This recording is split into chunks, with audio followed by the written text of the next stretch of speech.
Hello guys, કેમ છો? મજામાં છું. આજના નવા બ્લોગમાં તમારું હાર્દિક સ્વાગત છે. તો ગાઈસ, આજે છે અયાનભાઈનો બર્થડે. તો અયાન જો તૈયાર મસ્ત થઈ ગયો, મસ્ત કૂર્તો નાખી દીધો. તો ગાઈસ દેખો, ઈસુને દોરીવાળા બૂટ, મારે અયાનને દોરીવાળા બૂટ અને મારે દોરીવાળા બૂટ. ત્રણનો સેમ પિક્ચર. તો ભાઈ અયાનના બર્થડે તો વિશ કરે એક ઈસુ પહેલા બેન એક તો હા હેપી બર્થડે.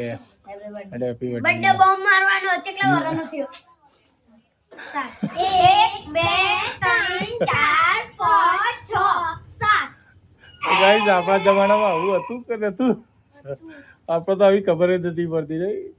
બર્થડે બોમ્બ ને આપણે તો કેકે નહીં ભાર્યો. શું કેવું ઈસુ યાર? પછી જો અયાનભાઈ તરફથી પાર્ટી મળશે, હે ને? અયાન પાર્ટી હાલે ને? અયાન તો આમ બહાર જો પાર્ટી હાલવાની વાત આવી એટલે હાલે ને. 1000 ની આલવાની. તો ગાઈસ જો આ નાના નાના બાળકો એકબીજાને કેવી મસ્તી કરે અને બ્લોગ જોતા રહેજો, મજા આવશે તમને. 3 એક્કા છે. 3 એક્કા જો 3 એક્કા